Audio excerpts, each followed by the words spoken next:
이 시간 우리 함께 우리 하나님의 말씀을 보도록 하겠습니다. 호세아 4장 1절에서 10절 말씀 우리 함께 말씀 보도록 하겠습니다. 제가 한번 말씀 읽도록 하겠습니다. 호세아 4장 1절에서 10절입니다. 이스라엘 자손들아 여호와의 말씀을 들으라. 여호와께서 이 땅 주민과 논쟁하시나니 이 땅에는 진실도 없고 인애도 없고 하나님을 아는 지식도 없고 오직 저주와 속임과 살인과 도둑질과 간음뿐이요 포악하여 피가 피를 뒤이음이라. 그러므로 이 땅이 슬퍼하며 거기 사는 자와 들짐승과 공중에 나는 새가 다 쇠잔할 것이요 바다의 고기도 없어지리라. 그러나 어떤 사람이든지 다투지도 말며 책망하지도 말라. 내 백성들이 제사장과 다투는 자처럼 되었음이니라. 너는 낮에 넘어지겠고 너와 함께 있는 선지자는 밤에 넘어지리라. 내가 내 어머니를 멸하리라. 내 백성이 지식이 없으므로 망하는도다.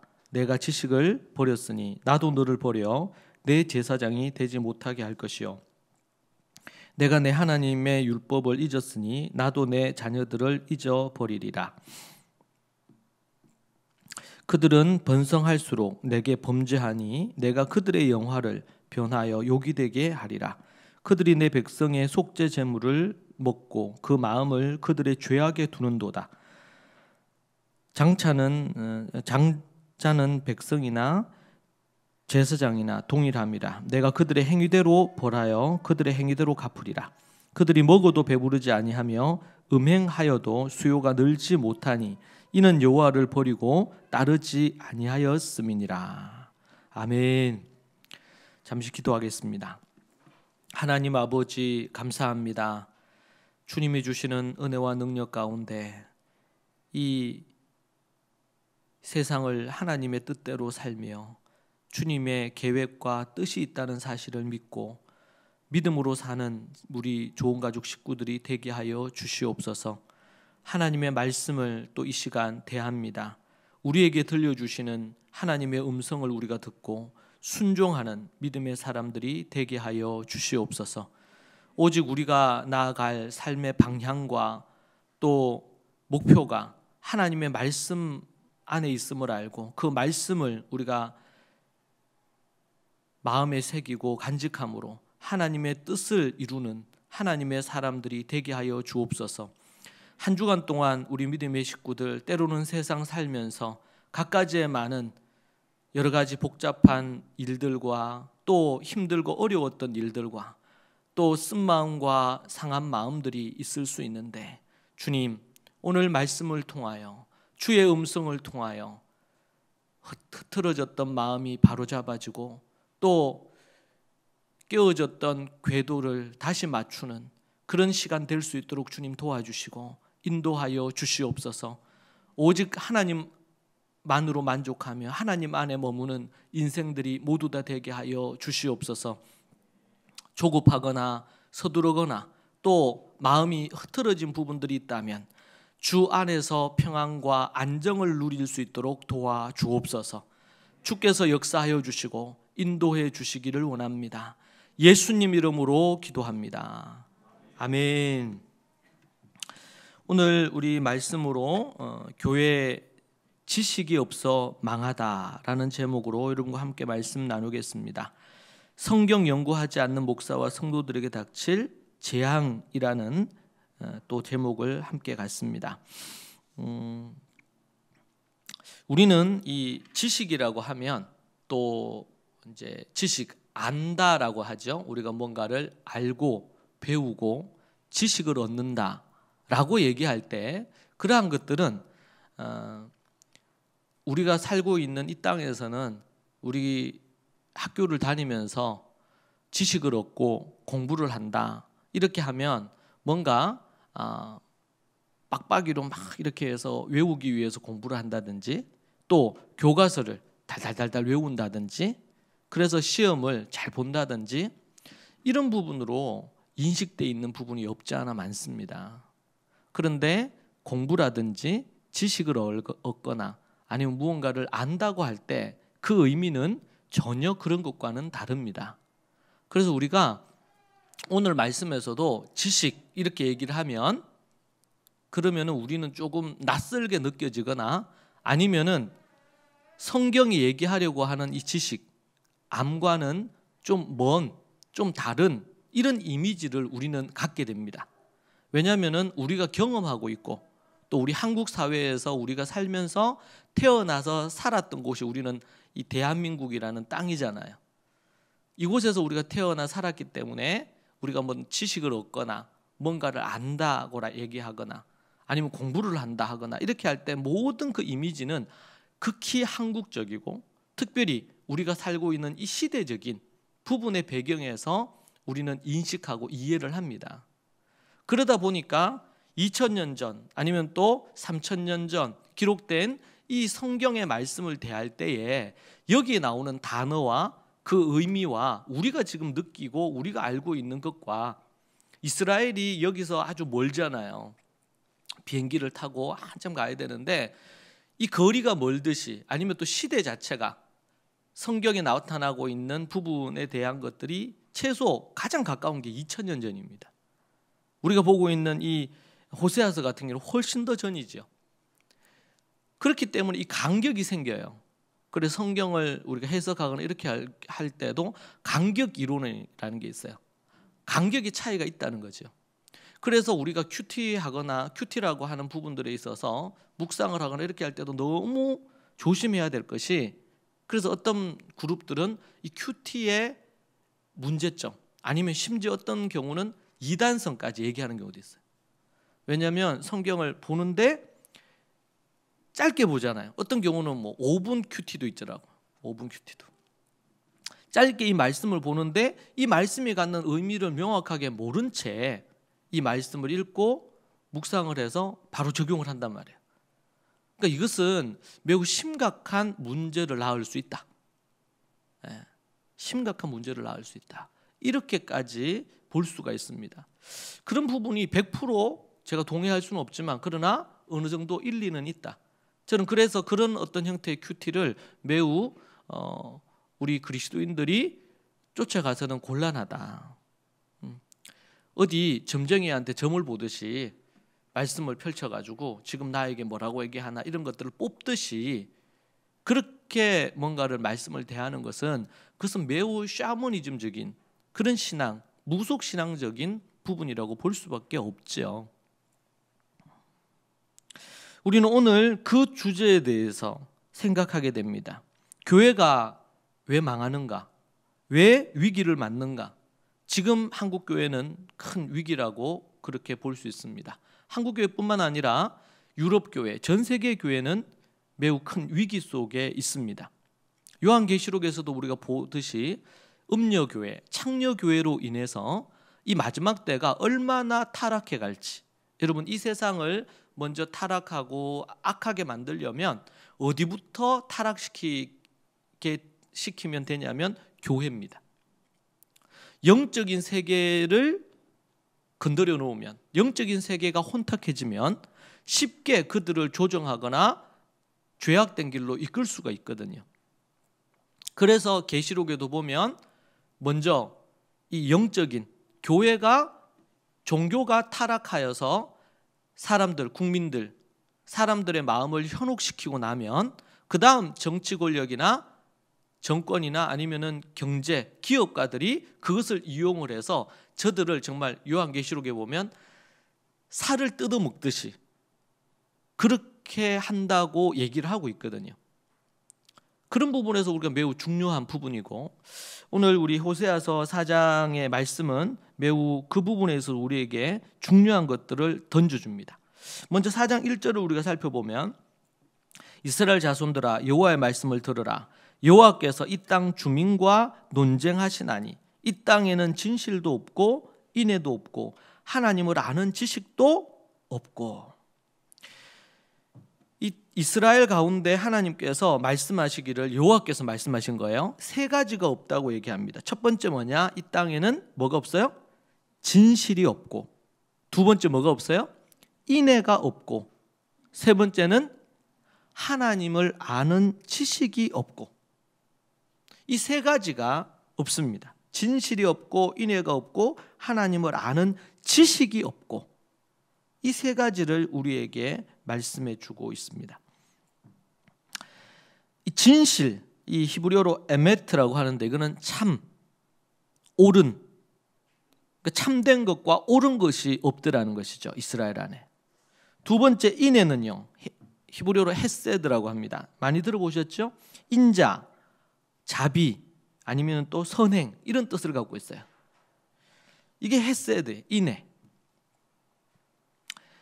그리고 하나님을 아는 지식, 다트라 그러는데 이제 지식, 암, 이런 뜻을 갖고 있는 부분입니다. 이 세 가지가 없어요. 이스라엘 안에 이게 없어요.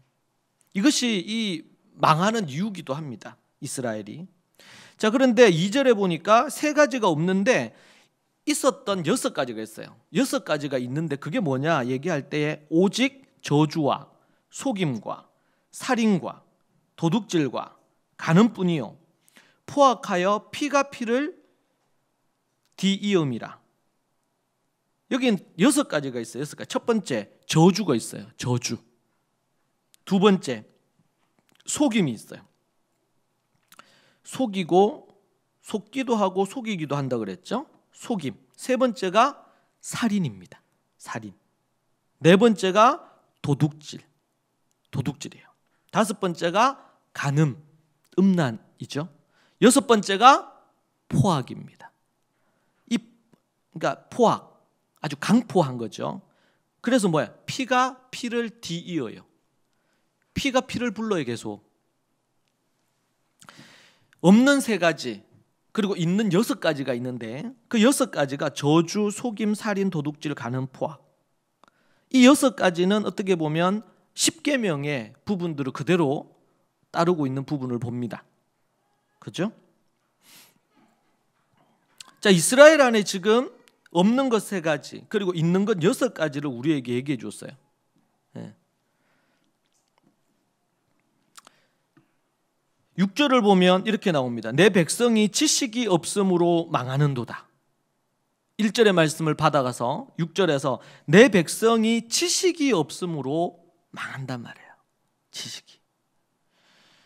네가 지식을 버렸으니 나도 너를 버려 내 제사장이 되지 못하게 할 것이요 내가 내 하나님의 토라 율법을 잊었으니 나도 내 자녀들을 잊어버리리라. 우린 율법이라는 단어가 나오면 우리가 원어를 반드시 살펴야 됩니다. 이 율법이라고 하면은 우리 개신교에서는 율법 그러면 은혜의 반대 개념으로 생각하는 것이 자리를 잡고 있어요. 특별히 로마서에 입각해서 그런 교리를 갖다 보니까 율법이 매우 악하고 율법은 은혜와 반대되는 것으로 이렇게 생각하는데 성경 전체를 살필 때 결코 그렇지 않고, 그리고 율법으로 번역한 이 번역이 매우 잘못된 부분이 많습니다. 그러니까 율법으로 번역해야 될 부분이 있고, 그리고 이 본문에서도 율법이라고 되어 있는 부분은 토라거든요. 토라는 율법으로만 번역하기 곤란해요. 하나님의 말씀을 토라라고 했어요. 모세 오경을 토라라고 일단 부르지요. 말라기까지 구약 성경 전체를 토라라 불렀습니다. 근데 그 말씀 중에 10계명이야 율법이 또 핵심적인 내용이니까 율법이라고 했는데 이 번역자가 번역을 할 때, 그러니까 이럴 때는 그냥 토라라고 원어 그대로 써놓는 게 나아요. 우리는 율법 그러면은 특별히 기독교에서는 거부감이 있어. 하나님의 은혜로 우리가 구원 얻지 율법으로 구원 얻는 거 아니다. 이런 개념이 팽배하다 보니까 여러분 이 패러다임 자체가 이 개념이라고 하죠. 개념. 단어의 용어에 대한 개념이 분명해야 된다고 제가 늘 강조하는데요. 우리 유앙겔리온 복음 클래스에서도 우리가 그 개념이 정확해야 되거든요. 개념이. 구원이 뭐냐? 예를 들면 믿음이 뭐냐? 제가 믿음 얘기할 때 뭐를 떠올려야 된다고 해서 믿음 이 단어가 나오면 어떤 단어가 떠올라야 돼요? 믿음 그러면 신뢰, 신용. 이게 믿음이란 단어가 너무 종교화, 화석화돼 버려서 종교화돼 버리니까 뭐 믿습니까? 아멘 이렇게 한단 말이에요. 근데 뭘 믿습니까?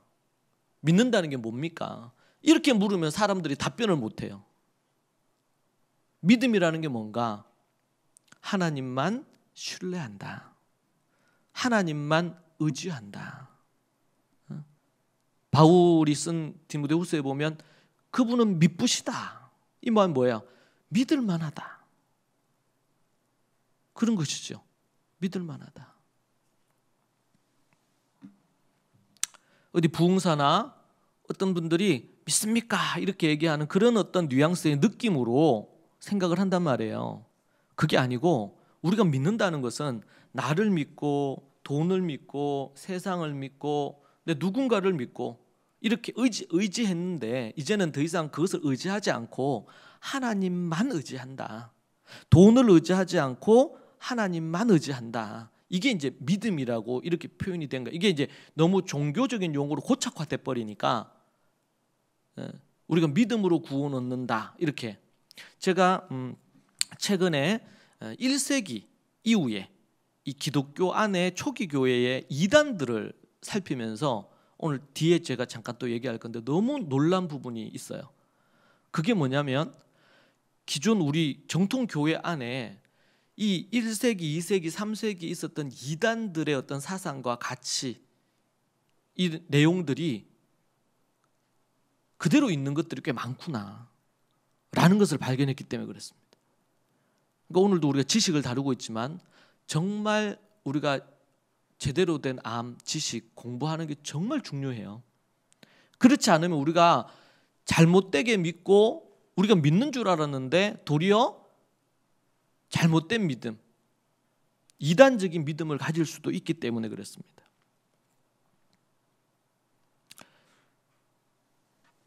육 절에 다시 보면 내 백성이 지식이 없음으로 망하는도다. 지식이 없어서 망한단 말이에요. 내가 지식을 버렸으니 네가 지식을 버렸으니 나도 너를 버린다.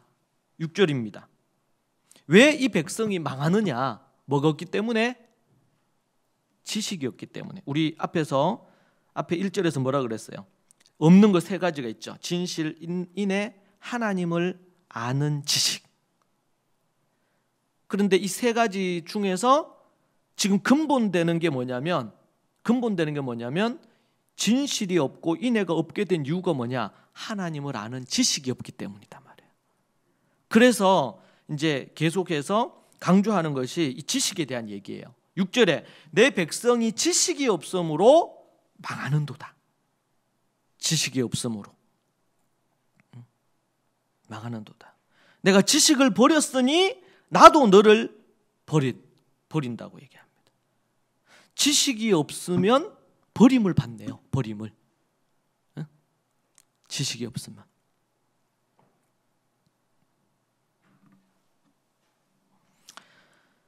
내 제사장이 되지 못하게 할 것이요 너를 버려 내 제사장이 되지 못하게 한다. 네가 하나님의 율법을 잊었으니 나도 내 자녀를 잊어버리리라.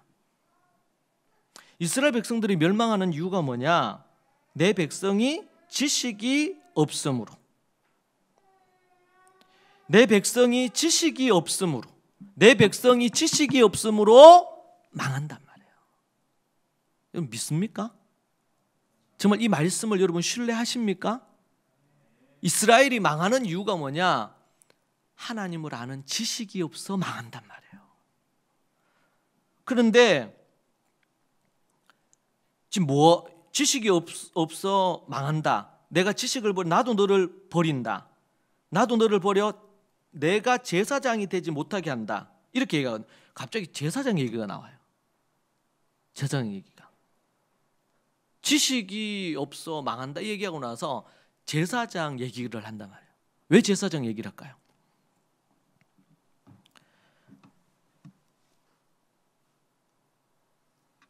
제사장이 되지 못하게 하고 또 너희들이 하나님의 율법을 토라를 잊었기 때문에 자녀들을 내가 잊어버리겠다. 이렇게 6절 끝부분에서 얘기를 합니다. 여러분, 이것은 우리가 제사장을 왜 갑자기 제사장이라는 부분이 등장을 하느냐. 그리고 여러분, 제사장 그 다음에 뭐예요? 자녀들이죠. 자녀들. 여러분, 하나님이 이스라엘의 다음 세대인 자녀들을 잊어버리시면 어떻게 될까요? 지금 당대에는 버티고 나라가 운영이 될 수 있을지 몰라도 그 다음 세대, 시대가 지나가면서 어떻게 될까요? 이 나라가 하나님이 자녀를 거둬주시지 않고 버렸어. 그럼 어떻게 되죠? 나라가 망하는 거죠. 여러분, 이스라엘 사회 구조와 조직을 알아야지 이 제사장이라는 단어가 왜 등장했는지 이해가 됩니다. 하나님은 출애굽 광야에서 국가 조직의 틀을 만들어 주십니다. 이스라엘 백성들이 250만 가까이가 출애굽을 하죠. 나왔어요.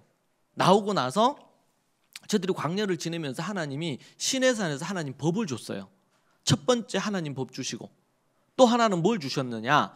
이스라엘 백성들이 가는데 하나님이 아론을 세워서 대제사장 삼고, 아론의 자식들을 제사장 삼고, 레위 지파를 어떻게 했어요? 제사장을 섬기는 자들로 만들었죠.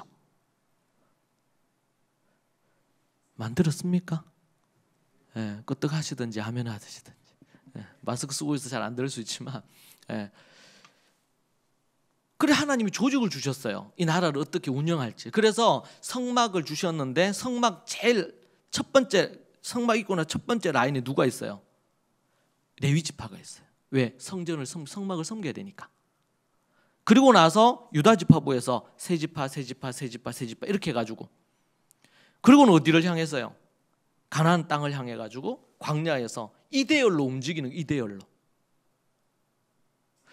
매우 비효율적인 대열이에요.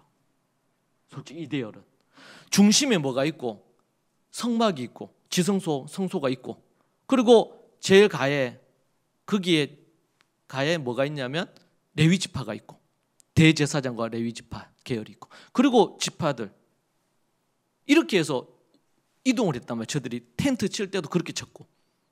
왜요? 중심에 하나님이 계셔야 되니까. 성소, 하나님이 계신 지성소, 법궤가 있고, 그렇게 한 하나님의 시은자가 있는 그곳에 하나님이 계시고, 하나님을 품은 민족이란 말이에요 지금. 그래서 그들의 천막을 쳤죠. 다들 천막을 칠 때 다 어디를 향했어요? 성소를 향해서. 왜? 저들이 이 천막이니까 지금처럼 뭐 문을 닫으면 잠그면 잠기는 게 아니고 바람이 불면 흔들려요. 저들이 거기 안에 누워 있어도 뭐가 보여? 성막 위에 하나님의 불기둥, 구름 기둥이 있었잖아요. 저들이 텐트를 치고 머물렀을 때 불기둥, 밤에는 사막이 너무 추우니까 거기 불기둥이 있단 말이에요. 그러니까 하나님이 지켜주셨단 말이에요. 하나님의 영광이, 하나님의 쉐키나가 거기 머물러 있었죠. 그걸 뭐예요? 각자 있는 위치에서 다 보는 거예요, 그 길을. 여러분, 이 대열을 누가 주셨냐? 하나님이 이렇게 하라고 주신 거야. 그럼 뭘 보여줘요? 너희가 어디에 있든지 간에 지금 누구를 기억하라는 거죠? 여호와 하나님만 기억하란 말이에요. 그리고 성전만 기억하라는 거예요. 성전. 주님 계신 그곳을 기억하란 말이에요. 그리고 거기에 하나님이 제일 중요한 사람, 모세가 있고 아론이 있고 이렇게 있었는데, 모세와 아론이 있었는데요, 역사 속에서 모세의 자손에 대한 이야기는 안 나와. 그죠? 여러분, 모세의 뭐 몇 대손이 어떻게 이런 거 나오는 거 봤어요? 그런데 아론의 자손에 대한 이야기는 계속 나와요. 아론의 자손. 대제사장인데 그 아론의 자손들이 어떠해야 될지. 하나님이 모세를 지도자로 세웠지만 또 한 명의 지도자 아론을 세웠어요. 그가 연약함도 있고 문제도 많았어. 그죠? 금송아지를 만들게도 만들었고 막 이랬으니까. 그럼에도 불구하고 하나님이 그를 대제사장으로 삼으셨어요. 그리고 대제사장으로 삼아서 제사를 집도하게 하고, 그리고 그의 자식들이 또 그 다음을 이어서 이스라엘의 대제사장이 되도록 만들었단 말이에요. 모세를 위해서 뭐 옷을 만들어 주진 않았어요. 그런데 대제사장이 입을 옷은 하나님이 딱 지정해 주셨어요. 하나님 앞에 나아갈 때 입는 옷, 작업복 이런 것들 다 지정해 주셨어. 그죠? 우리 출애굽기나 민수기 보면 그런 거 자세히 나오죠. 하나님 지정해 주죠. 왜 지정해 주셨어요? 대제사장에게? 모세가 더 위대하잖아요. 근데 왜 대제사장에게 그걸 주셨어요? 그가 할 일이 있기 때문에 그래요. 대제사장이 해야 될 일은 딱 두 가지, 가장 핵심되는 사역이 두 가지면, 하나는 하나님 앞에 제사 지내는 거예요. 제사. 피의 제사죠. 그래서 히브리서에서 뭐라 그럽니까? 우리의 유일한 대제사장이 계시니 누구십니까? 예수 그리스도. 예수님이 피 흘리시고 대제사장으로서 우리를 대신에 피 흘리시고 죽으셔서 우리에게 생명 주셨잖아요. 대제사장. 그래서 아론부터 시작해서 쭉 우리 게리 코엔 박사도 아론의 147대 손이라 제사장 계열이에요. 그렇죠? 그래서 여러분, 우리 교회가 하나님 앞에 예배한다 라고 얘기할 때 이것은 제사의 기능을 갖고 있습니다. 우리가 지금은 뭐 짐승 안 잡죠? 네? 여러분 들어올 때 보통 그럼 우리 교회 같은 경우에는, 우리 경기교회 같은 경우는 저기 1층에서 양하고 염소하고 잡아야 돼. 그리고 올라와야 되는 거예요. 옛날식으로 하면. 근데 예수님이 십자가에 달려 죽으셨기 때문에 우리는 뭘요? 십자가를. 우리 주님이 달리신 그 십자가가 제물이고 제단이고, 예수님이 어린 양이고, 계시록에서도 얘기하잖아요. 어린 양 개념 계속 가지고 오잖아요. 제사장이 해야 될, 대제사장이 해야 될 매우 중요한 일 중에 하나가 뭐냐? 제사. 그래서 우리는 하나님 앞에 지금 예배하잖아요. 이 예배는 제사의 기능을 갖고 있어요. 이 제사가 뭘로? 예배로 완성이 되는 거예요. 예배로. 예배로. 그래서 이 시대는요, 신학적으로도 그렇고 여러 가지로 해가지고 교회는 예배당이다, 성전이라 얘기하면 안 된다. 그 말 맞아요. 그런데 그렇게 하는 것을 통해 가지고 뭐 예배를 가정에서도 드려도 되고, 아니면 어디 가서 야외에서 드려도 되고, 아니면 집에서도 드려도 되고, 두세 사람이 내 이름으로 모인 곳이 교회라고 하지 않았냐? 뭐 어디를 가든지 두세 사람이 내 이름으로 모여 주님이 함께 하신다 그랬는데, 그러면 거기가 교회지. 이게 잘못된 거예요. 두세 사람이 그 얘기 하셨던 이유는 그들 가운데 함께 하시겠다는 개념이, 그게 교회라는 개념이 아니란 말이에요.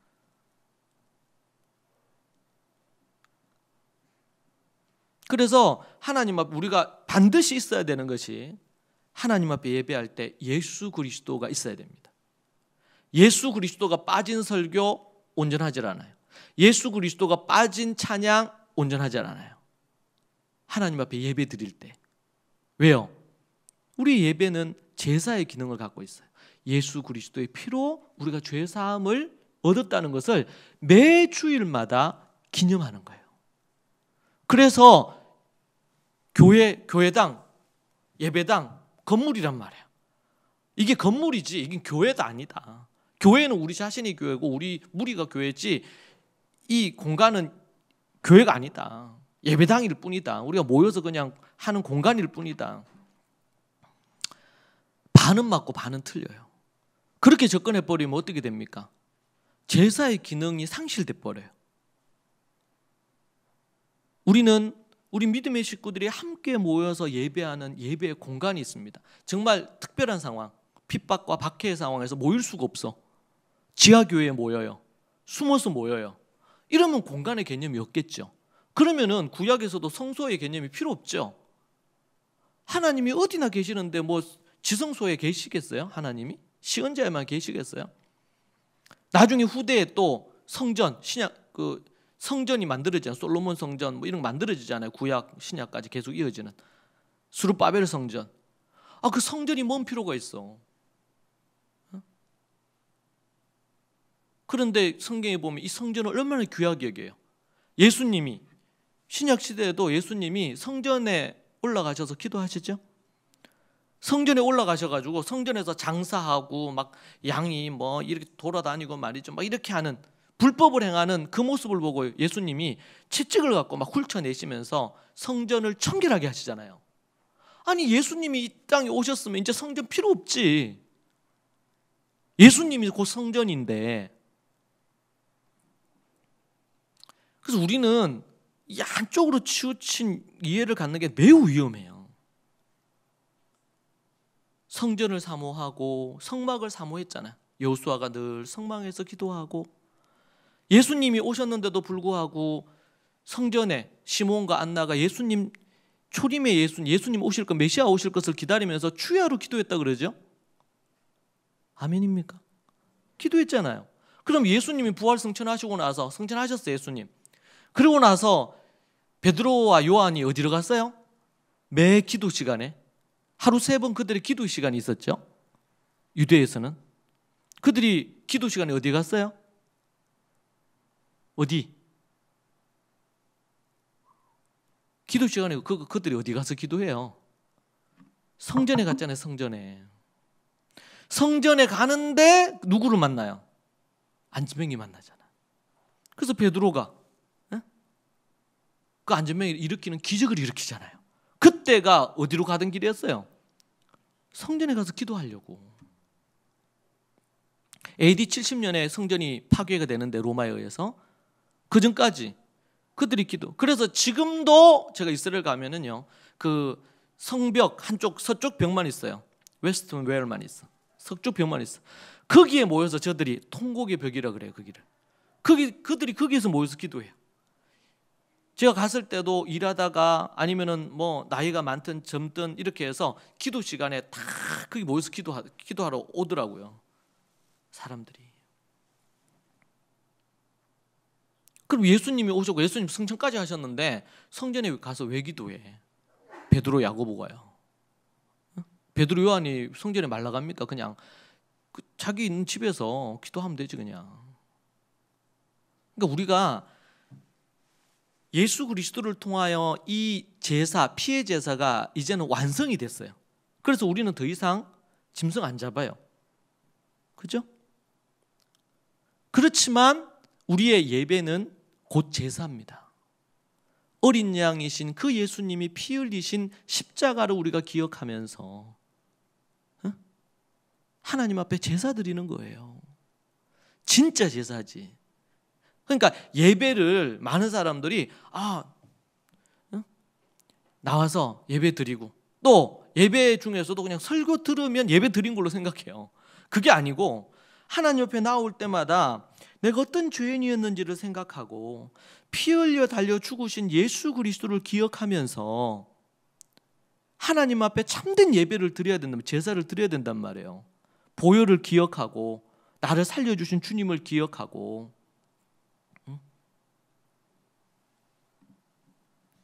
우리는 이 개념을요 새롭게 다 해야 돼요. 왜냐하면 왜곡된 게 너무 많기 때문에 그렇습니다. 제사장, 다시 돌아와서 제사장. 왜 제사장? 첫 번째는 제사 기능. 또 하나는 뭘까요? 왜 대제사장과 제사장 그룹을 만들었어요? 그리고 이 제사장 그룹 만들어서 어떻게 했어요? 레위 지파는 분깃이 없어요. 분깃이 없다는 말은 이스라엘이 있으면은 북쪽부터 해서 남쪽까지 해서 12등분으로 나누어가지고 지파별로 다 나눠줬어요. 그죠? 그런데 레위 지파가 빠지고 그러면 11지파잖아요. 요셉 지파를 2지파로 해가지고, 에브라임하고 므낫세 지파 2개로 해가지고, 그래서 총 12지파를 다시 완성을 했어요. 그리고는 그 땅을 다 나누었어. 이제 그러고 나서 그러면 지방자치다 12지파로, 강원도보다 더 작은데 우리로 얘기한다면 구 정도지. 구가 12개 구가 나누어진 거예요. 그러면은 구자치로 해라 이런 게 한 게 아니고, 레위 지파는 없어요. 땅이, 머무를 땅이. 그래서 하나님이 어떻게 하셨어요? 이들에겐 땅을 안 줬어. 내가 너희의 분깃이다. 그러면서 뭐 했어요? 각 도피성이나 아니면은 각 지파마다 그러니까 대제사장 이하 제사장들을, 레위인들을 나누어 가지고 파견을 합니다. 그래서 각 지파마다 제사장들 그리고 또 레위인들이 포진이 됐어요. 목적은 하나예요. 하나. 하나님의 토라 말씀을 가르치란 말이에요. 야, 저는 이거 보면서 너무 놀랐어요. 하나님이 딱 하나님의 신정국가죠. 이 부분은. 이스라엘은 특별한 어떤 케이스입니다. 그렇게 해서 하시는데 출애굽을 했어요. 애굽에서 이제 이집트에서 탈출을 했어. 그러고 나서는 이제 가나안 땅에 가서 국가를 세울 거 아닙니까? 그런데 그 사이에 하나님의 법, 시내산에서 하나님의 법을 주시고, 그죠? 우리 같은 헌법 같은 거지. 법을 주시고 율법을 주시고, 그러고 나서는 이 대제사장이야 제사장 제도를 주시고 레위 지파를 각 지파별로 흩어요. 왜? 이 하나님이 주신 이 율법을, 토라를 가르칠 사람이 필요하잖아요. 여러분, 우리 교회는, 기독교는 체계 종교라는 말이 붙여져 있죠. 말씀의 종교의 말씀이 절대적인 것을 가르쳐요. 그래서 심지어 말씀이 육신이 되신 분이 누구셔요? 예수님. 심지어 예수님을 가르쳐서도 말씀 자체시다. 그분이 말씀이 몸을 입고 오신 분이다. 말씀이 육신이 되신 분이다. 이렇게까지 얘기를 한단 말이에요. 얼마나 중요한지 몰라 이게. 여러분, 근데 한국에서도 종교인들 중에 가장 자기의 경전을 안 읽는 종교인들이 기독교인들입니다. 세계의 종교인들 중에서 가장 자신들의 경전을 읽고 연구하고 외우고 하지 않는 종교인이 누구냐? 기독교인들이에요. 매우 심각합니다. 이게 이슬람 같은 경우에도 철저하죠. 유대교 정말 철저하잖아요. 진짜 유대인이 바로 예수님 믿는 사람들인데 그 사람들이 이 본질적인 것을 너무 잃어버렸어요. 오늘 뭡니까? 이 말씀이죠. 하나님을 아는 지식이 없어 망한단 말이에요. 하나님이 왜 이스라엘 구조와 조직을, 나라 조직, 구조를 이렇게 만드셨느냐? 하나님은 12지파의 모든 하나님의 백성들과 자녀들이 하나님의 율례와 법도의 말씀을 알고 그 지식을 얻어서 그것을 행하기를 원하셨어요. 그래서 아예 구조를 그렇게 만든 거예요. 그리고 각 지파, 12지파에서 다 11조 내. 11조를 내는 가장 큰 이유는 뭐였냐면 12지파에 있는 이들은 분깃이 없어. 다른 지파들은 일을 해서 돈을 벌잖아요. 그런데 제사장들과 레위인들은요, 그들의 일은 뭐냐? 성전에서 일하는 거예요. 하나님의 말씀을 가르치는 거예요. 근데 저들에게 처자식이 있고 저들이 먹고 살아야 될 거 아니에요. 그래서 12지파가 11조를 내면 그 11조를 갖고 레위인들이 11조를 받았어. 받은 11조의 10분의 1을 11조를 누구한테 내냐? 제사장들에게 준 거예요. 그래서 제사장들과 그 가족들이 먹고 살고 레위인들이 먹고 살았어요. 11조의 기능 중에 하나가 그 부분이 너무 중요해요.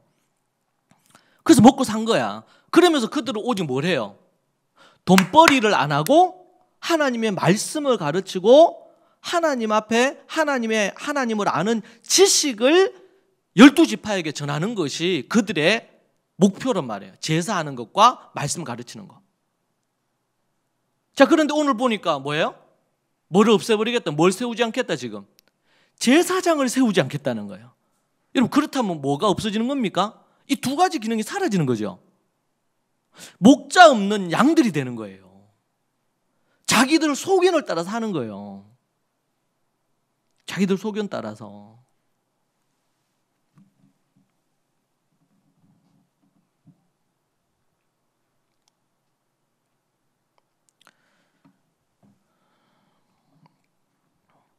그래서 제사장도 없애고, 제사장 없어지면 어떻게 돼요? 말씀을 가르칠 선생들이 없어진 거죠. 그러면요, 말씀의 가르침을 받아서 부모들이, 아버지 어머니들이 그것을 배워서 자기 가정에서 자녀들에게 가르쳐야 되잖아요. 회당에서 랍비가 가르치는 것도 있지만, 선생님이 가르치는 것도 있지만, 뭐예요? 부모가 자녀 가르쳐야 되는. 이 부모를 누가 교육해요? 제사장들이. 근데 제대로 교육을 못 받으니까 자녀들을 가르칠 수 있다 없다? 없다. 그러니까 다음 세대가 어떻게 돼요? 주님을 떠나죠. 불신자가 되는 거예요. 불신자가.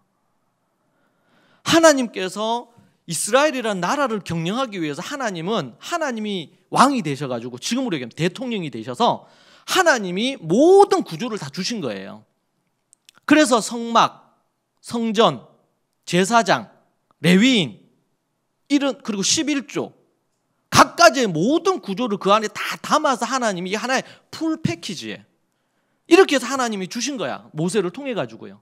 그럼 이걸 받아서 자신의 것들로 만들어서 하나님이 기뻐하시는 국가 건설을 해야지. 맞습니까? 그러니까 이 구조대로 간다면 시냇가에 심은 나무처럼 메마르지 않고 계속 주님 재림하실 때까지 계속 부흥하고 성장하고 발전하고 주님을 더 깊이 알고 놀라운 일들이 일어나는 거예요. 그런데 지금 이 시대를 보면은요, 뭐예요? 교회가 어디에 관심이 있으면 그걸 좀 열심히 하는 거예요. 이제는 더 이상 이 시대에는, 이스라엘은 좀 모르겠습니다만 전 세계의 모든 나라는 이스라엘과 같은 국가는 아니에요. 신정 국가가 아닙니다. 세속 국가예요. 세속 국가. 그러니까 우리가 필요한 부분은 아이디어를 얻지만 세속 국가를 경영하는 부분에 있어서 1차적인 원리를 이스라엘에서 가져오기는 곤란해요. 왜? 법도 다르죠. 네, 모든 것들이 다르기 때문에 그래요. 자, 그런데 이스라엘이 이제는 뭘로 완성이 됩니까? 신약으로 오면 예수 그리스도를 믿는 교회로 완성이 돼요. 더 이상 유대인, 이방인 할 것 없이 예수 그리스도를 믿는 믿음으로 말미암아 완성이 되죠. 그렇다면 교회는 이 구조를 가져와야 된다, 반드시. 그렇지 않으면 망하는 거예요. 그래서 제가 오늘 제목을 지식이 없어, 하나님을 아는 지식이 없어 뭐예요? 교회가 망한다고 제가 얘기를 한 거예요. 성경을 연구하지 않는 목사와 성도들이 받을 심판이죠. 재앙입니다. 여러분, 나라가 왜 망하느냐? 하나님을 아는 지식이 없기 때문에. 왜 성도들이 계속 성숙하지 못하느냐? 하나님을 아는 지식이 없으니까. 하나님을 아는 지식이 있으려면 큰 텍스트가 있어야지. 교과서, 성경이죠. 그것을 가르칠 선생이 필요하잖아요. 이 시대는 목사입니다. 목사, 제사장이 목사예요. 그리고 또 하나님의 말씀을 가르칠 수 있는 말씀 선생들이 많아야 돼요. 교회 안에는. 그래서 느헤미야가 불러서 에스라가 가서 집회를 하잖아요. 느헤미야 8장에 보면 수문 앞에서 집회를 하잖아요. 그렇게 할 때 에스라가 읽어줬어, 성경 말씀을요. 그리고 나서는 그 성경을 쭉 몇 시간을 읽는 거예요. 이스라엘 백성들이 서서 그 말씀을 들어요. 듣고 나서는 뭐예요? 읽어줬는데 그것에 대해서 설명을 밑에 이제 에스라의 제자들이 쫙 해가지고 사람들을 다 모아가지고 3, 4, 5 나누어가지고 그룹으로 나누어서 그것을 가르쳐 준 거예요. 또 그 얘기가 거기 나와요. 거기 수문학 광장에서 일어났던 느헤미야 8장 부분에서. 왜? 지금 느헤미야서는요, 이스라엘 백성들이 타락했어요. 타락했다 그럴 때 가장 큰 건 뭐냐면 저들이 제사장이 제사장 역할을 제대로 못하고 하나님의 성전을 제대로 지키지 않았어요. 이스라엘 백성들이 타락하면 현상이 뭔가 11조를 내질 않아요. 여러분, 11조를 내지 않으면 어떻게 됩니까? 제사장과 레위인이 먹고 살 수 있어 없어요? 먹고 못 살죠. 그러니까 레위인들과 제사장들이 뭐 합니까? 성전에서 탈출하는 거예요. 왜? 먹고 살아야 되니까. 처자식 먹여야 되니까. 그래서 나가서 뭐 해요? 돈을 벌거나 아니면은 개인의 제사장이 되는 거예요. 개인의 제사장, 큰 어떤 부잣집의 제사장이 돼서 그를 위해서 제사장 역할을 하는 거예요. 그러면 이 집주인이 제사장을 처자식을 먹여 살릴 수 있도록 돈을 주는 거죠. 집도 주고. 타락한 모습, 이게 지금 보면은 이스라엘 역사 속에 나와요. 사사기에도 나오고 계속 나오죠. 그런 부분들이. 하나님이 만든 구조 자체의 파괴예요. 이것을 우리가 지금 이 시대에 적용하면 교회가요, 교회 안에 하나님이 원하시는 교회의 구조의 파괴가 이루어졌기 때문에 교회가 지나치게 상업적이 되거나 교회가 지나치게 숫자를 모으는 데 집중하거나 교회가 돈으로 뭔가를 하려고 하는 것에 집중하거나 이렇게 해서 하나님이 원래 갖고 있는 그 구조를 잃어버린 거예요. 말씀을 가르치는 것은 목사만 하는 거예요. 목사만 성경 연구하는 걸로 착각을 하는 거야. 모든 성도들이 하나님 말씀을 연구해야 되는데 1세기에는 어린 아이도 성경 연구했다 그랬죠. 지난주에도 그렇고 오늘도 우리 중간에 끊겨서 너무 아쉬웠는데 경기에서는 제가 이것을 십수년 전에 연구하고 나서 너무 충격받았어요. 그래서 시작한 게 하야 캠프를 시작한 거예요. 10년 전에요. 그때는 하나님 말씀 하야 하는 것만 했어요. 하야. 하루에 10시간 넘게 그때는 새벽부터 시작해서 밤 잘 때까지 말씀 하야만 했어요. 근데 걔가 계속 연구하면서 말씀의 8가지가 정리가 됐어요. 아, 초대교회 말씀의 8가지를 했구나. 읽고 묵상하고 하야하고 연구하고 토론하고 그걸 글로 쓰고 그리고 그걸 티칭 가르치고 그리고 그걸 지켜 행하고 이 8가지가 초대교회가 가지고 있던 너무나 중요한 말씀의 원리더라고요. 이것이 생명의 사이클이에요. 한 사람이 생명력 있는 삶을 살게 만드는 8가지. 우리의 신앙에 여러 가지가 있어요. 기도도 있고 말씀도 있고 뭐 여러 가지가 있어요. 예배도 있고. 근데 가장 중요한 거 딱 하나로 꼽으라면 이 말씀의 8가지. 성경에서도 말씀과 기도로 너희들이 거룩해진다고 했어요. 기도도 말씀에 근거하지 않는 기도는 매우 위험해요. 말씀의 분별력이 없는 기도는 매우 위험합니다. 모든 것의 기초가 말씀이에요. 성경이에요. 성경. 앞에서도 얘기했잖아요. 제사장이 가장 큰 사명 2가지. 그 외에도 있죠. 기도도 하고 여러 가지 사명이 있겠죠. 그러나 가장 중요한 2가지. 하나는 제사, 하나는 하나님의 토라 말씀을 가르치는 거예요. 이 2가지. 지식이 없어 망했다. 지금 호세아서 같은 경우는 선지서에 속하잖아요. 나중에 이스라엘 백성들이. 근데 저들이 뭐예요? 하나님의 말씀을 소중히 여기지 않고 제사장의 가르침을 귀담아 듣지 않고 자기의 소견 따라 하는 거예요. 저들이 하나님의 이 절기를 지키지 않고 성경에서 절기 지킬 것에 대해서 말씀을 했는데 절기도 지키지도 않고 자기가 그렇게 하지 않으니까 가정에서 자녀들에게 그 말씀을 가르치지도 않고 한국 교회가 95%가 교회를 떠나요. 왜 떠날까요? 하나님의 말씀의 지식이 자녀에게 없으니까. 왜 없어졌어요? 부모가 안 가르치니까요. 왜 부모가 안 가르쳐요? 저도 신학교를 다니면서도 가정에서 자녀들을 하나님의 말씀을 가르쳐야 된다는 걸 배운 적이 없어요. 신학교도 모르는 거예요.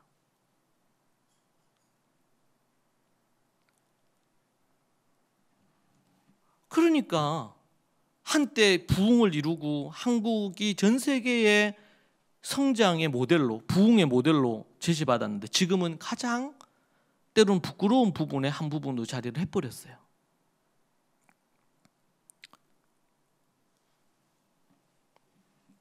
참으로 안타까운 일이죠.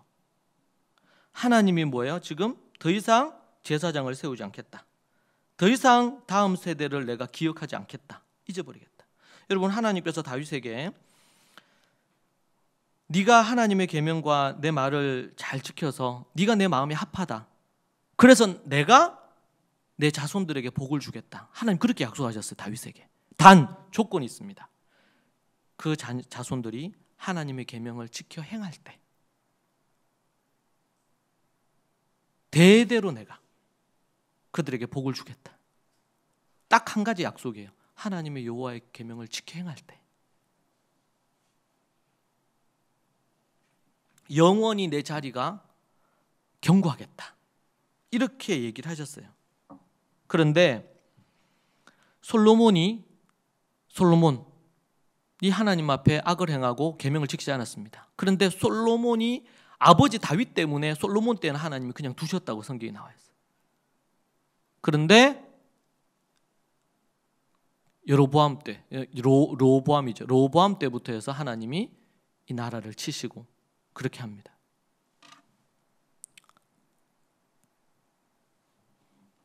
조건부예요. 모든 부분이 조건부입니다. 자, 그런데 여기서 이제 우리가 이게요, 현대 교회에서나 성도들이 교회나 기독교에서 어떤 이해가 있냐면 구약과 신약을 지나치게 단절해버림으로 말미암아 신약으로 와서 또 이단들의 사상의 가르침이 너무 많은 거예요. 예를 들면 예수 그리스도를 믿으면 구원받는다. 맞는 얘기입니다. 자, 그렇다면 믿는다는 게 어떤 의미냐? 그러면 행함이 필요 없는 거냐? 진정으로 거듭나고 믿은 사람들은 거룩한 삶이 필요 없는 거냐? 여러분 1세기의 이단을 살펴보면요, 그런 이단이 있어요. 영지주의라는 이단이 있죠. 그 영지주의는 지식이 너무 중요하다. 하나님을 믿는 이 지식만, 믿는다고 지식을 갖고 믿는다고 고백만 하면 천국 간단 말이에요. 어떤 죄를 지어도 아무 상관이 없다. 왜? 하나님이, 예수님이 다 용서하셨으니까. 그러니까 죄를 지어도 아무 상관이 없다. 이것이 지금 1세기에 있었던 이단이 지금 현대의 구원파거든요. 구원파들이 그렇게 얘기를 해요. 이미 우리는 구원받았기 때문에 어떤 죄를 지어, 간음해도 상관없고 살인해도 아무 상관이 없다. 구원받았으니까. 여러분 이거 이단 사상이거든요. 이단 사상. 그러면서 뭐가 무너져요? 그러니까 율법이 필요가 없는 거예요. 율법 폐기로 가는 거예요. 하나님 말씀 필요 없어. 믿으면 되지. 믿으면 구원받고 성령 받아 충만하면 됐지. 하나님의 계명을 지키기 율법주의다. 이렇게 얘기하면서 등장하는 이단이 이단. 이거 이단입니다. 우리가 믿음으로 구원 얻습니다. 그럼 믿는다는 게 어떤 의미냐? 십자가와 부활의 이것을 믿는 거, 아는 것으로만 끝나느냐? 그게 아니고 안다는 거지. 그걸 안다면 어떻게 해요? 이제는 더 이상 나를 위해 살지 않아야 되죠. 주를 위해 살아야 돼요. 주의 계명을 지키는 것으로 완성이 되는 거예요. 이 구원이.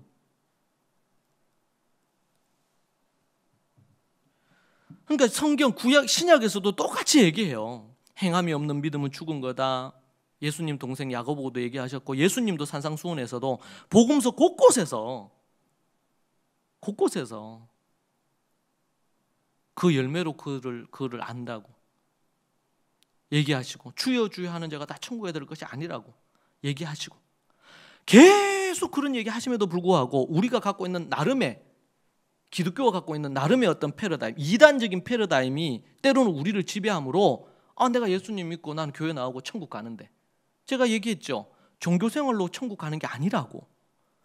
진정으로 거듭나야 되고, 그리고 주님 앞에 주님이 원하시는 관계 안에서 삶을 살아야 돼요.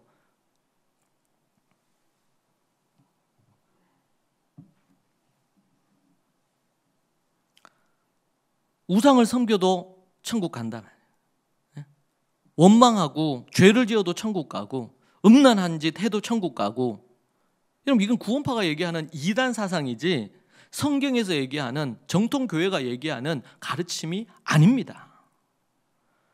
그런데 이러한 것들이 없지 않아 교회 안에 많이 스며 있는 거예요. 성도들 안에 너무 많이 스며들어 있어요. 그래서 그게 자연스럽다 생각해. 그러니까 뭐예요? 감각이 무뎌져요. 안일해져. 저는 요한계시록을 보면서 성경을 계속 연구하면서 이렇게 깨닫는 건 뭐냐면, 참 하나님은 인간을 너무 잘 아셔요. 그래서 우리가 이미 예수 그리스도로 말미암아 구원을 얻었는데, 이 구원이 완성되긴 아직 기다려야 돼요. 주님이 재림하심으로 완성이 돼요.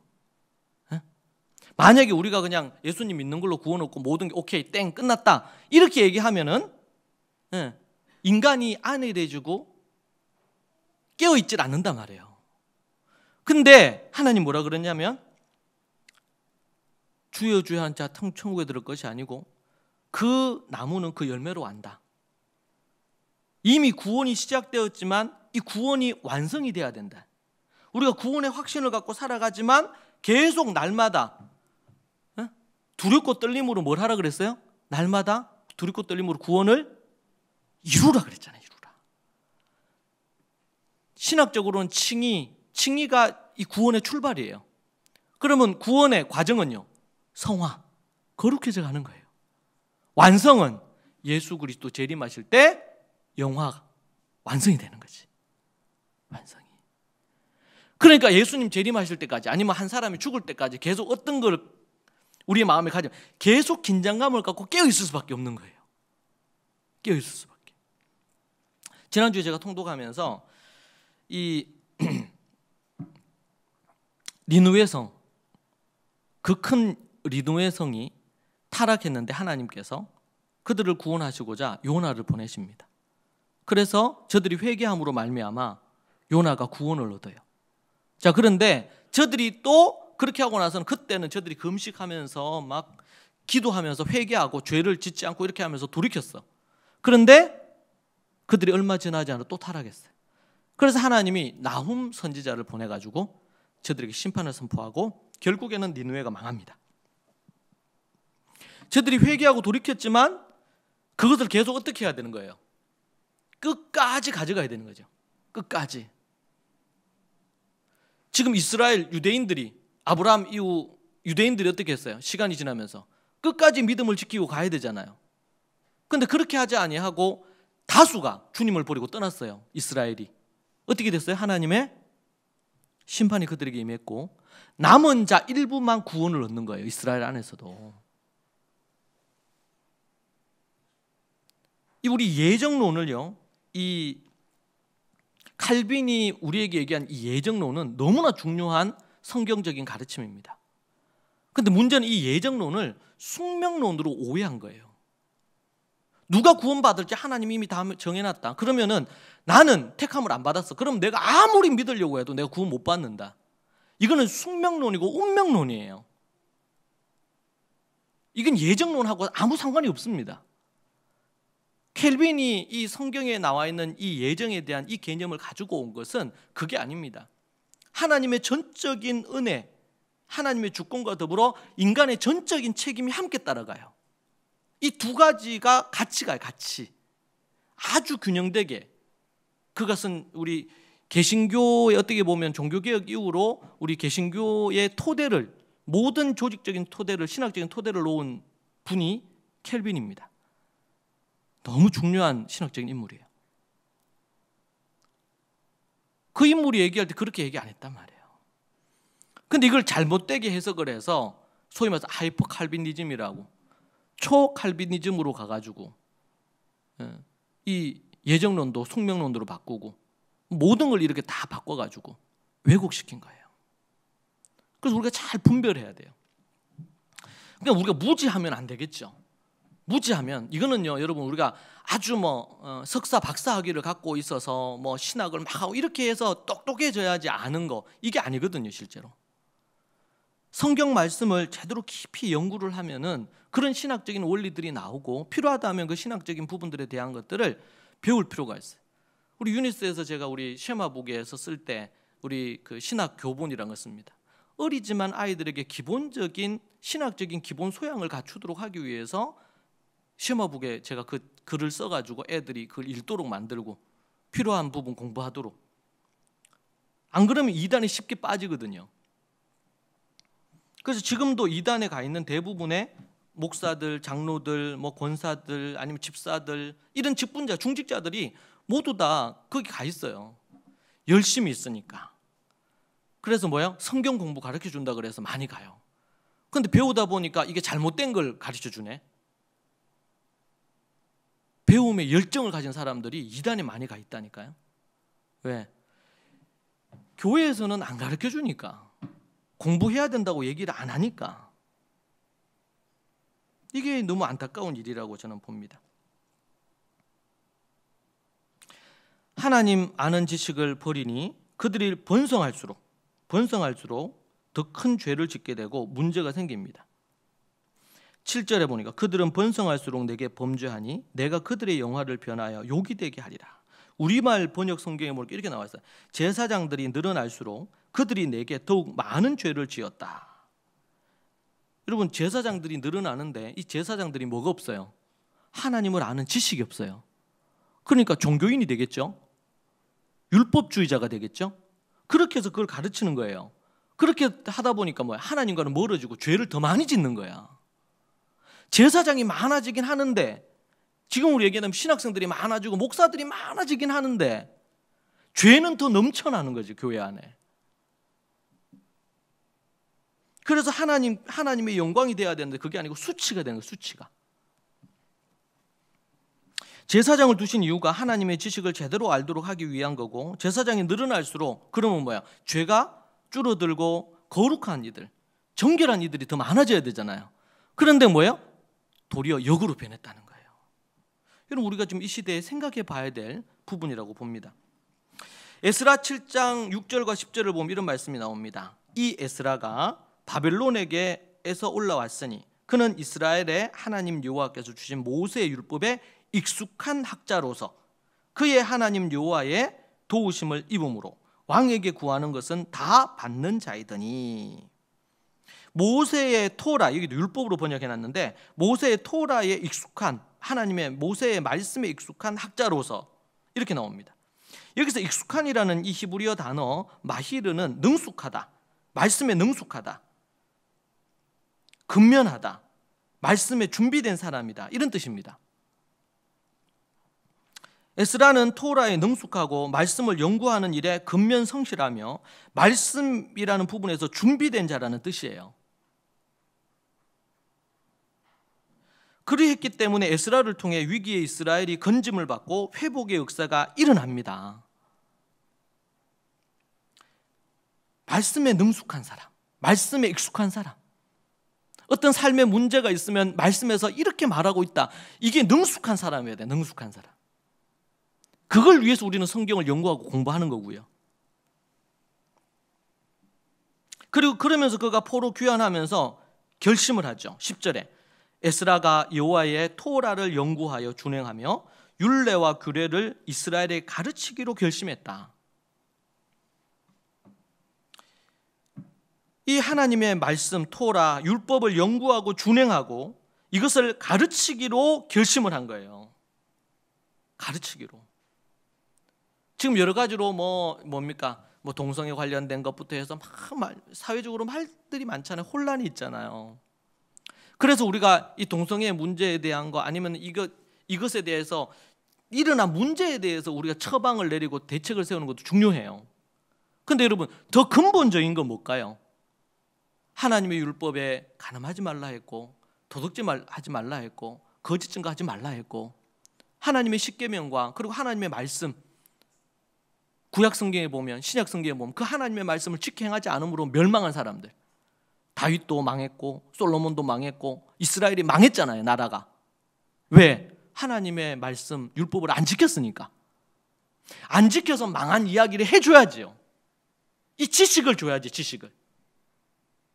여러분, 절대로 바람 피면 안 돼요.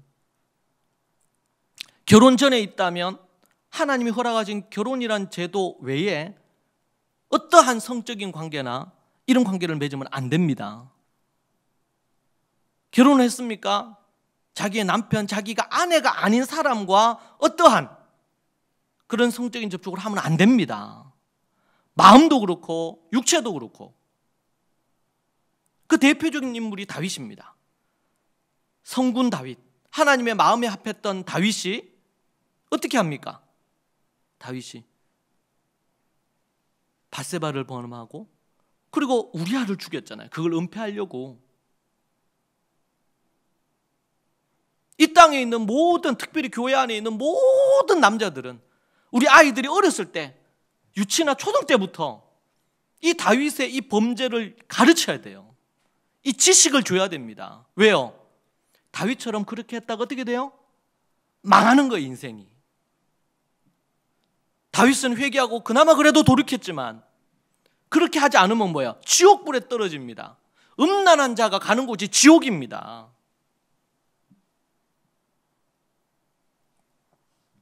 남자들에게 얼마나 유혹이 큽니까? 이 음란한 시대에 얼마나 유혹이 큽니까? 우리 믿음의 성도들, 남성이든 여성이든 이런 유혹이 있습니다. 어떻게 해야 될까요? 어떻게 우리가 그걸 이길 수 있죠? 이 음란함을 이길 수 있죠? 하나님의 말씀을 먼저 연구해야 돼요. 공부해야 돼요. 다윗 시편 51편을 부지런히 매일 읽어야 돼요. 매일. 시편 51편은 다윗이 밧세바를 범하고 비참한 가운데 회개한 기도잖아요. 시편 51편. 수시로 읽고 제대로 연구하고 공부하고. 여러분, 먼저 지식이 있어야 됩니다. 우리의 영혼이 있는데 영이 혼을 지배하려면 생각과 감정과 의지가 지배가 돼야 되거든요. 먼저 하나님의 말씀의 지식을 가져야 되고, 두 번째는 그 말씀의 지식을 얻게 되면 그것에 대한 감정적인 반응이 일어나요. 여러분, 우리 그렇잖아요. 우리가 이빨이 뭐 썩거나 뭐 이런 부분이 있잖아요. 근데 여러분, 치과에 가면은 정신이 번쩍 들죠. 치과 가서 입 벌리고 막 치료하고 막 이렇게 해가지고 또 썩은 데를 또 떼우고 막 이렇게. 근데 그게 또 너무 심해가지고 또 여러 차례 치료를 받아야 돼. 그러고 나면요, 저 같은 경우에도 그런 치료를 받았을 때 내가 정말 열심히 하루 3번 밥 먹고 나서 3분 안에 닦아야 되겠다, 막 딱 다짐을 하잖아요. 근데 이제 치료받고 이제 그게 몇 주 이렇게 가다가 이제 통증도 없고 괜찮아. 그럼 어떻게 서서히 3번 닦던 거 2번 닦고, 2번 닦다가 1번 닦고, 어떨 땐 잊어버리고 이럴 수도 있겠죠. 먼저 우리에게 지식이 필요해요. 그 지식이 우리의 감정과 마음을 움직여야 되고, 그리고 우리가 우리의 의지를 작동을 하도록 만들어야 돼요. 그러려면 가장 중요한 게 지식이 있어야 돼. 지식이. 무엇이 옳은지 그른지, 하나님이 원하시는 게 뭔지를 정확하게 알아야 된단 말이에요. 이 부분에 대해서. 그래서 에스라가 여호와의 율법을, 토라를 연구하고 준행해서 율례와 규례들을, 실제적인 지침들을 이스라엘에게 가르치기로 내가 결심했다. 그렇게 얘기하는 것입니다. 사랑하는 여러분, 여러분은 어떻게 하나님의 말씀 연구하고 있습니까? 성경을 연구하는 것은요, 특별한 어떤 목사나 신학자들만 하는 게 아닙니다. 예수님을 주인으로 모시고 예수님 믿기로 한 사람들이 해야 될 첫 번째가 뭐냐면, 이때까지 내 마음대로 살았는데 이제는 예수님 믿으면서 하나님의 뜻대로 살겠다. 그럼 하나님의 뜻이 뭔지 알아야 되잖아요. 하나님 뜻이 어디 있느냐? 성경이 있어요. 성경에 하나님의 말씀을 읽고 연구를 해야 돼요. 단순히 예수님 믿는 거, 믿으면 구원받는 거, 이 초보에 머물면 안 된다고 히브리서에서 얘기하죠. 초보에 머물면 안 되고, 이제는 그 믿음을 가졌으면 실제적으로 어떻게 살아야 되는지, 살아야 되는 걸 얘기하려면 하나님의 율례와 계명의 말씀을 알아야 된단 말이에요. 그래서 사도 바울이 편지를 쓸 때도 에베소서 말씀에서도 그렇고 로마서에서도 그렇고 앞부분에서는 교리적인 얘기를 해요.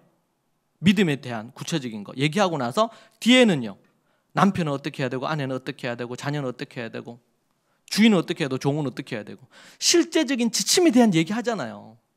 우리의 삶을 살아가는 데 있어서 그 지침들, 이걸 뭐라고 얘기했냐면 성경에서는 지혜다, 이렇게 표현한 거예요. 지식과 지혜가 없어서 망하는 거예요.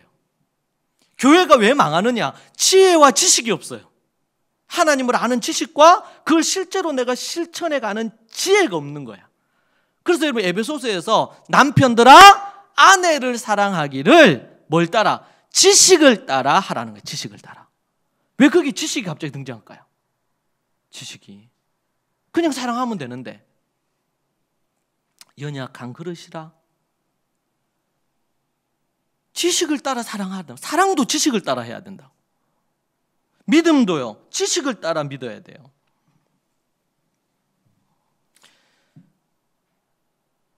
종종 제가 제 어머니 얘기를 하는데, 제 어머님이 늦게 예수님을 믿으셨습니다. 그전 60이 다 넘으셔서 예수님 믿으셨죠. 그러면서 성경을 읽기 시작하셨어요. 글자를 잘 모르셨습니다. 읽기 시작했어요. 처음 1독, 2독 할 때가 생각이 납니다. 글자를 모르시니까 하루에 몇 시간을, 3시간, 2시간, 3시간, 4시간을 읽으시는데 1년이 지나도 1독이 안 되는 거예요. 그러시면서 글을 이제 부분적으로 아시던 글을 깨우쳤습니다. 그런 시간이 지나면서 이제 10독을 하고, 지금 이제 최근에 제가 여쭤보니까 130독 이제 하셨다는, 100독이 목표였는데, 그냥 당뇨도 있으시고 심근경색도 있고 여러 가지가 있으셔가지고 죽기 전에 100독하고 죽었으면 좋겠다, 이런 마음으로 시작을 하셨는데 100독을 훌 넘어버린 거예요. 그리고 심각한 여러 질환들이 많았는데도 하나님께서 건강하게 지켜주시더라고요. 그러면서 이게 10독 할 때, 20독 할 때, 30독 할 때, 이게 50독 넘어가니까 갈 때마다 나오는 입에 말씀들이, 성경 말씀이 줄줄줄 나와. 그리고 정말 어려운 질문들을 해요. 요즘은 제가 답하기 애매한 것도 물으시더라고. 성경을 부지런히 읽고, 지금도 이제 백독하시고 나서 좀 쉬셨어요. 근데 하루에 이제 옛날에는 더 많이 하셨는데 하루에 한 2시간만 읽으시더라고. 새벽에 일어나셔서 기도 한두 시간 하시고 성경 한두 시간 읽으면서 그러니까 하루에 2시간씩 읽으니까 이제는 뭐 속도가 빨라졌죠. 이제 2달에 1독씩을 하죠. 그 올해가 이제 지나고 나면 한 130, 한 4, 5독 하시겠죠. 근데 제가 곁에서 보면서 깨달은 게 뭐냐면, 그렇게 성경을 읽고 또 궁금하고 이렇게 하니까 우리 토다의 삶도 저희 어머니 집에 가면 딱 쌓아놓으시. 성경 읽고 토다의 삶을 읽으십니다. 그리고 이제 CBS나 CTS에 나오는 이제 성경 공부 관련된 이런 프로그램이 있으면 그거를 하루에 반드시 그걸 또 들으셔. 그러면서 공부를 하시고 질문하시고. 그 제가 가면 저한테 질문을 너무 많이 하셔. 성경 관련된 권 목사 이런 걸 아시나? 이런 거는 이거 어떻게 되나? 내가 읽으니까 이러한데 이게 어떤 의미인가? 이러면서 그렇게 하시는데 입에서 나오는 말씀들이. 그리고 어느 순간 한 50도 넘어가니까 집에 웬만하면 찾아오지 말라는 거예요. 집에 찾아오면 하루 이틀 이렇게 있고 그러면 리듬이 깨진대.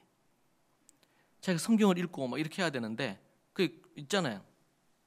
우리 자식하고 손녀들 오니까 그렇게 하시면서 이렇게 말씀에 이게 심취해서 집중해서 이렇게 하시더라고요.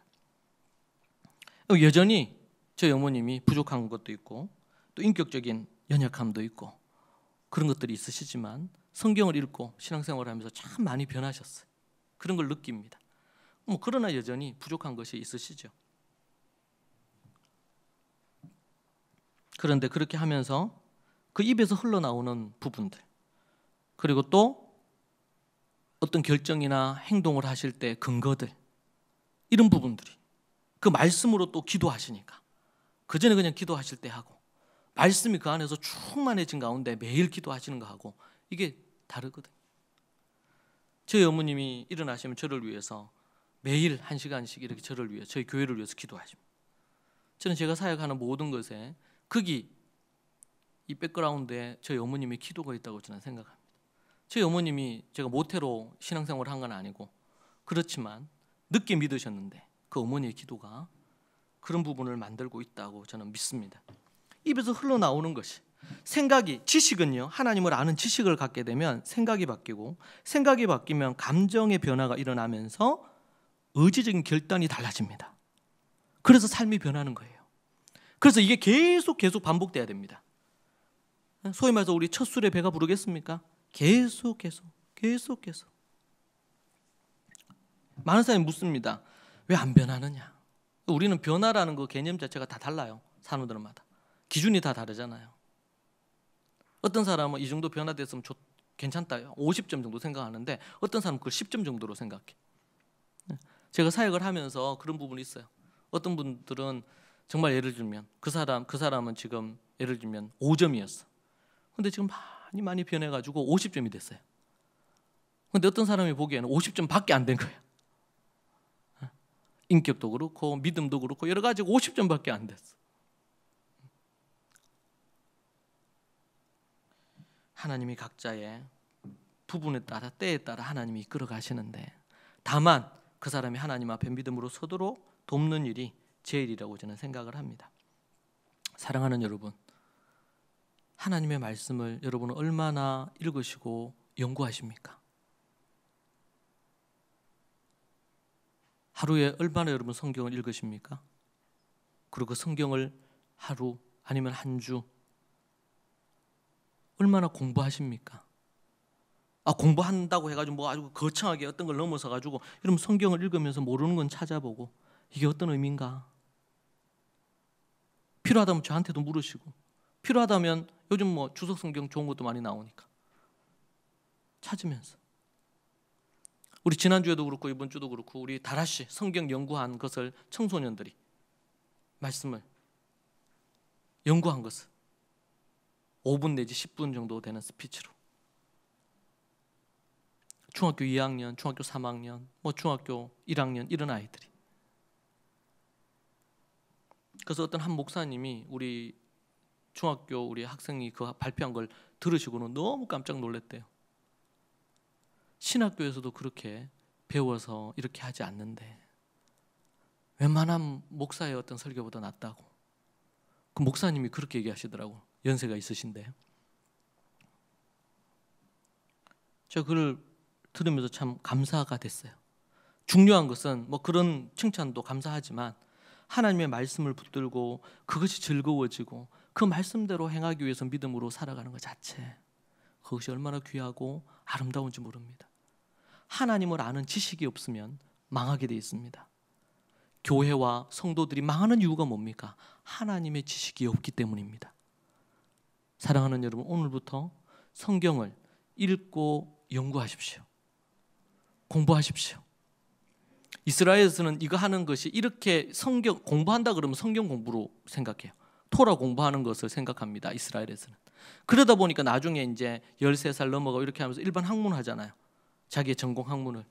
전공 학문을 할 때 하나님의 말씀을 읽고, 앞에서 얘기한 읽고 묵상하고 연구하고 토론하고 그것을 글로 쓰고 스피치하고 이런 걸로 훈련이 돼 있잖아요. 그러니까 일반 학문 하는데도 아주 탁월함을 보이는 거예요.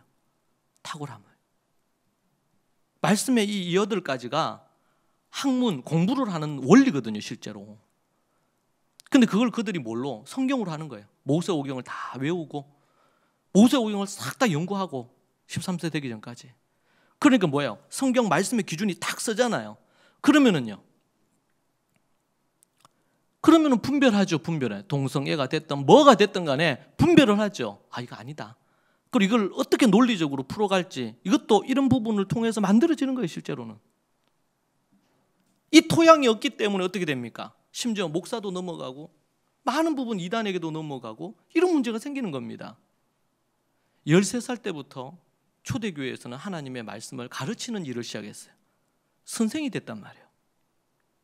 근데 이 시대는요, 집사가 되고 권사가 되고 장로가 돼도 심지어 목사가 돼도 이 부분들에 대한 걸 잘 안 하는 경우들이 많아요.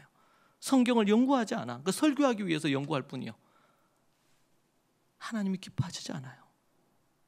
정말 한국 교회를 우리 성도들이 새롭게 리빌딩 돼야 돼요. 새롭게 변화가 필요해요. 이 시대에는. 여러분, 그것이 저와 여러분으로부터 출발했으면 좋겠습니다. 여러분, 매일 우리가 성경을 연구하십시다. 아니, 매일이 어렵습니까? 일주일에 한 번 시간 정하고 하십시오. 30분이 됐든 1시간이 됐든 오케이, 좋아요. 하는 게 중요합니다. 시작이 반이라고. 그렇게 하면서 여러분 방법을 찾고 필요한 부분들. 그래서 제가 우리 토다의 삶이나 이런 것도 그렇게 할 수 있는, 성경을 연구할 수 있는 바탕으로 묵상지도 만들어놨어요.